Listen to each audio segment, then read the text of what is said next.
everyone, I am Priyanshi. Welcome to my YouTube channel. In this video, I will teach you the Unit 4, that is Assessment of Language of the book Language and Communication. This is basically the first video of this unit. Let's start the video. Meaning. What is the meaning of assessment? वो हम अभी देखेंगे. Assessment is a process of finding out present status. जो assessment है वो एक process है. Process कैसा है? एक लॉन्ग प्रोसेस और एक कॉम्प्लेक्स प्रोसेस है असेसमेंट, क्योंकि इसके अंदर प्लानिंग भी करनी होती है, फिर हम डॉक्यूमेंटेशन भी करेंगे, जो प्लानिंग की है उसके लिए फिर सिलेक्शन भी करेंगे किसी मोड का. तो इस तरीके से जो बहुत एक लॉन्ग और कॉम्प्लेक्स प्रोसेस है असेसमेंट. फाइंडिंग आउट की प्रेजेंट स्टेटस, कि एक बच्चे का, एक इंडिविजुअल का क्या प्रेजेंट स्टेटस है किसी चीज का, उसके प्रेजेंट स्टेटस को जानेंगे हम असेसमेंट के थ्रू. और स्किल्स का, नॉलेज या फिर नॉलेज का, डेवलपमेंट का प्रेजेंट स्टेटस क्या है, या फंक्शनिंग, या किसी चीज की फंक्शनिंग. तो स्किल बेसिकली जैसे किसी बच्चे को हमने भरतनाट्यम सिखाया, किसी इंडिविजुअल को हमने भरतनाट्यम सिखाया, अब उस भरतनाट्यम का हम टेस्ट लेंगे कि वो खुद कर पा रहा है या नहीं. एक तो टीचर सामने उससे करा रही हो ये वाला स्किल, जैसे डांस स्किल्स हो गई इसके अंदर, या फिर ड्राइंग मैम ने सिखाई और या किसी भी टीचर ने सिखाई और फिर उसका टेस्ट लिया जाए, तो हो गई स्किल. सेकेंड इज नॉलेज हो गई, जैसे हम एसएसटी या साइंस का टेस्ट देते हैं तो वो नॉलेज बेस्ड टेस्ट होते हैं. थर्ड इज डेवलपमेंट, जैसे लैंग्वेज डेवलपमेंट का टेस्ट, कि बच्चे के अंदर या इंडिविजुअल के अंदर लैंग्वेज का कितना डेवलपमेंट हुआ है, उस चीज का असेसमेंट करना, उस चीज को उसके प्रेजेंट स्टेटस को जानना. फंक्शनिंग हो गया, जैसे अब उसके पास, एक इंडिविजुअल के पास स्किल्स भी है, नॉलेज भी है, डेवलपमेंट भी अच्छे से हो रहा है, अब वो रियल लाइफ के अंदर अपनी उस स्किल को, अपनी उस नॉलेज को यूज कर पा रहा है या नहीं, उस चीज का टेस्ट करना, वो हो गया फंक्शनिंग. और फिर इंडिविजुअल और एक ग्रुप, हम असेसमेंट जो है एक इंडिविजुअल का भी ले सकते हैं, एक अकेले इंसान का भी ले सकते हैं, और पूरे ग्रुप का भी असेसमेंट हम ले सकते हैं. जैसे क्लास के अंदर किसी एक स्पेसिफिक बच्चे का टेस्ट लेना या पूरी क्लास का टेस्ट लेना. फॉर एग्जांपल एक क्लास के अंदर 50 बच्चे हैं, हमने सबका टेस्ट लिया, तो वो हो गया एक ग्रुप टेस्ट. लेकिन अगर हम हर एक बच्चे के लेवल के हिसाब से उन्हें अलग अलग टेस्ट प्रोवाइड करें तो वो हो जाएगा इंडिविजुअल टेस्टिंग या assessment, which can be used purposefully in future. अब जो हम असेसमेंट लेंगे वो फ्यूचर के अंदर पर्पसफुली यूज किया जाएगा. जैसे कि आज हमने टेस्ट दिया किसी बच्चे का, प्रेजेंट स्टेटस हमको पता चल गया, फिर हम उस हिसाब से उसके लेवल का हमें पता चल गया, उस हिसाब से हम प्लानिंग करेंगे, अपनी टीचिंग स्ट्रेटेजीज बनाएंगे, जिसकी वजह से जो है फिर फ्यूचर के अंदर वो अच्छे से वो कर पाए, अच्छे से परफॉर्म कर पाए उस टेस्ट के अंदर. और फिर फ्यूचर के अंदर हम फिर उसको यूज करेंगे कि पहले उसका लेवल ये था और आज उसका लेवल ये है, तो हम टेस्ट कर पाएंगे या कंपेयर कर पाएंगे उस चीज को. तो असेसमेंट क्या है? एक प्रोसेस है जिससे हम प्रेजेंट स्टेटस जान पाते हैं किसी इंडिविजुअल का या किसी ग्रुप का, उसकी स्किल्स के बारे में, उसकी नॉलेज का या उसकी डेवलपमेंट का या उसकी फंक्शनिंग का, जो कि फ्यूचर के अंदर हम उसको यूज कर पाएंगे, उस लेवल को, उस इंफॉर्मेशन को. तो वो हो गया assessment. Now what is the scope? Scope basically हम स्टडी करेंगे यहाँ पे scope of the language assessment. तो जो लैंग्वेज असेसमेंट है वो एक मल्टी डायमेंशनल कंसेप्ट है, मल्टी डायमेंशनल होता है, जिसके अंदर सिर्फ एक चीज को ना लेके हम कई सारी चीजों को इन्वॉल्व करते हैं. फर्स्ट है इसका डायरेक्शन. जैसे जो लैंग्वेज होती है वो डायरेक्शन में फ्लो होती है. जैसे अभी मैं आपको बोल रही हूँ, मैं अभी आपको पढ़ा रही हूँ, तो वो जो लैंग्वेज का फ्लो है वो मेरे से आपकी तरफ जा रहा है, तो वो टुवर्ड्स यू है, और मेरे से यानी फ्रॉम एन इंडिविजुअल या फिर टुवर्ड्स एन इंडिविजुअल. तो एक रिसेप्शन होता है और एक एक्सप्रेशन होता है. मैं अपने आप को एक्सप्रेस कर रही हूँ और आप मेरे को, जो मेरी लैंग्वेज को सुन के आप उसको रिसेप्ट कर रहे हैं, तो होता है एक एक्सप्रेशन और एक होता है रिसेप्शन. तो ऐसे डायरेक्शन को चेक करना लैंग्वेज असेसमेंट में आता है. Second is level. क्या लेवल है उसकी लैंग्वेज नॉलेज का और उसके लैंग्वेज यूज का. कई बार क्या होता है, बच्चे को लैंग्वेज की नॉलेज तो होती है लेकिन वो उसको यूज नहीं कर पाता है. फॉर एग्जांपल एक बच्चे को लैंग्वेज, वो एक ऐसे तो बहुत अच्छे से लिख सकता है लेकिन वो उसको बोल नहीं सकता. उसको टेंस के बारे में सारा पता है लेकिन वो बोल नहीं सकता इंग्लिश लैंग्वेज को. हमने एक एग्जांपल लिया. तो लैंग्वेज नॉलेज और लैंग्वेज यूज में उसका क्या लेवल है, उसको असेस करना इसके अंदर आता है. Second is type. क्या क्या टाइप हो सकते हैं असेसमेंट के? फॉर्मल टेस्ट हो सकते हैं, इनफॉर्मल टेस्ट हो सकते हैं, डायरेक्ट टेस्ट हो सकते हैं, या या फिर इनडायरेक्ट टेस्ट हो सकती है। फॉर्मल टेस्ट जिसके अंदर फॉर्मेलिटीज की जाए, जैसे रूल्स बनाए जाए या फिर कुछ टूल्स वगैरह का यूज किया जाए, बल्कि इनफॉर्मल टेस्ट में ऐसा नहीं होता है। डायरेक्ट टेस्ट होता है लैंग्वेज के अंदर, जिसके अंदर हम बोल के वर्बली जो टेस्ट होंगे वो डायरेक्ट टेस्ट के अंदर आएंगे। और इनडायरेक्ट होगा पेपर पेन टेस्ट, क्योंकि लैंग्वेज के अंदर बेसिकली हम कम्युनिकेटिव बिहेवियर देखते हैं, बोलने वाली बातों को ज्यादा देखा जाता है, तो वो डायरेक्ट टेस्ट हो गया। और जो पेपर पेन टेस्ट होगा वो होगा इनडायरेक्ट टेस्ट। सेकंड नेक्स्ट है फेजेस। क्या फेजेस होंगे अब इस असेसमेंट के? 3 फेजेस होंगे, pre, during and post. Pre यानी कि हम असेसमेंट लेने से पहले बच्चे के लेवल को देखेंगे, बच्चे के उसको समझेंगे कि क्या उसका लेवल है, वो हो गया pre assessment.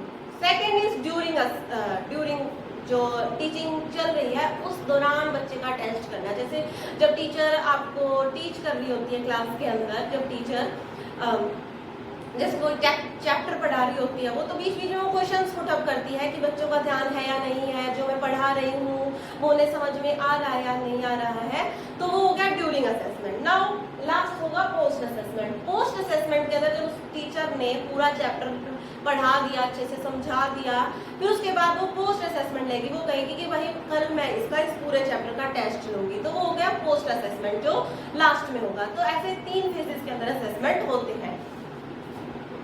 Next is purpose.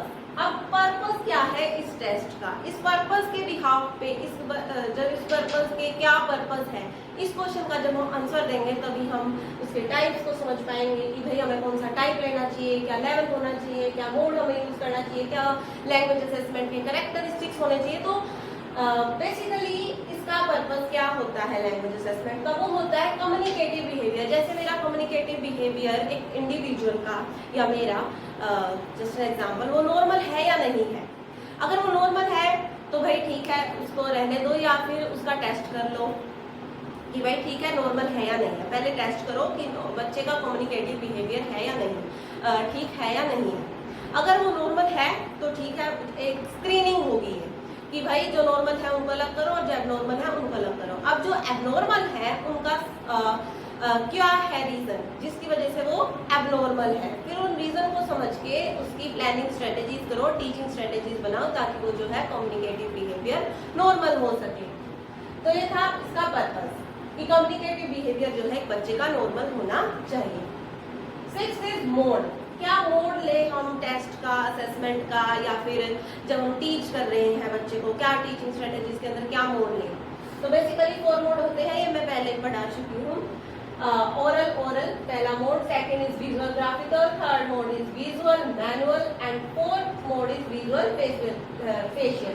ये 4 तरह के मोड होते हैं जो देखे जाते हैं। 7th is components. What are the components? मतलब कि क्या क्या कंपोनेंट होंगे एक असेसमेंट के अंदर। तो जब हम असेसमेंट लेंगे तो उसके अंदर पूरी उसकी लिंग्विस्टिक नॉलेज देखेंगे। लिंग्विस्टिक नॉलेज के अंदर क्या क्या आएगा? उसके फोनोलॉजिकल नॉलेज देखेंगे, मॉर्फोलॉजिकल नॉलेज देखेंगे, सिंटैक्टिक नॉलेज देखेंगे, सिमेंटिक नॉलेज देखेंगे और प्रैग्मेटिक नॉलेज देखेंगे। इन सबको भी मैं पहले समझा चुकी हूँ पहले वीडियोस में, चैप्टर्स में था। 8th is characteristics. अब एक असेसमेंट की क्या कैरेक्टरिस्टिक्स होनी चाहिए? Reliability, validity and practicality. जो एक टेस्ट होना चाहिए वो रिलायबल होना चाहिए, वैलिड होना चाहिए और प्रैक्टिकल होना चाहिए कि भाई हम जो टेस्ट कर रहे हैं वो अकॉर्डिंग टू दी लेवल हो बच्चे के, कि भाई बच्चे का लेवल ना ही उसके लेवल से ज्यादा ऊपर होना चाहिए ना ही उसके लेवल से ज्यादा नीचे होना चाहिए। एक बैलेंस सा होना चाहिए उस लेवल के अंदर। जो असेसमेंट का लेवल है, जब उससे ज्यादा हाई लेवल के क्वेश्चंस पूछ लेंगे तो फिर क्या फायदा हुआ, और उससे कम ही लेवल के पूछ लेंगे तो क्या फायदा हुआ। मतलब उसके लेवल के होने चाहिए, तो इसलिए रिलायबल भी होना चाहिए और वैलिड भी होना चाहिए। Now practicality. अब वो असेसमेंट जो हम कर रहे हैं वो रियल लाइफ के अंदर प्रैक्टिकल भी होना चाहिए। तो ये होती है characteristics of an assessment. 9th and last is application. अब ये लैंग्वेज असेसमेंट का हम एप्लीकेशन कैसे करेंगे? ऑप्शंस, बहुत सारे ऑप्शंस होंगे हमारे पास टेस्ट के। फॉर्मल टेस्ट ले सकते हैं, हम इनफॉर्मल टेस्ट ले सकते हैं, डायरेक्ट टेस्ट ले सकते हैं या इनडायरेक्ट टेस्ट ले सकते हैं। अब उन ऑप्शंस में से एक का हम सिलेक्शन कर लेंगे। सिलेक्शन करने के बाद हम उसका एडमिनिस्टर करेंगे, यानी टेस्ट ले लेंगे। अब टेस्ट लेने के बाद हमारे पास उस बच्चे का, उस इंडिविजुअल का हमारे पास एक लेवल आ जाएगा, तो उसका पूरा एक डॉक्यूमेंटेशन बनाएंगे। उस डॉक्यूमेंटेशन के हिसाब से हम अपनी टीचिंग स्ट्रेटेजीज बनाएंगे। हम ये देखेंगे कि भाई इसका लेवल किस चीज में कम है, या इस चीज़ में हाई है, हम उसके ऊपर या मतलब कि इस चीज़ के ऊपर उसका ज़्यादा ध्यान देने की ज़रूरत है। तो इस तरीके से अपनी टीचिंग स्ट्रेटजीज की हम प्लानिंग कर सकते हैं।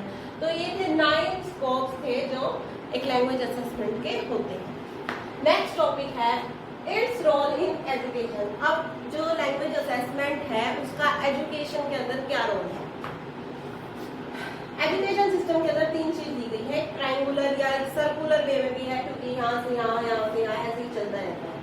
Goals, implementation and assessment. हमारे पास कुछ गोल होंगे या फिर हमारे पास कुछ गोल्स होंगे कि हमें ये चाहिए, फिर हम उनका इम्प्लीमेंटेशन करेंगे। हमने कुछ गोल्स लेंगे कि भाई हमारे अंदर ये बच्चे के अंदर हमें ये चीजें सिखानी है, हमने ये गोल्स बना लिए, फिर हम उन गोल्स का इम्प्लीमेंटेशन किया। इम्प्लीमेंटेशन करने के बाद हमने बच्चे को पढ़ा दिया अच्छे से, और फिर हम उसका असेसमेंट लेंगे, उसका टेस्ट लेंगे।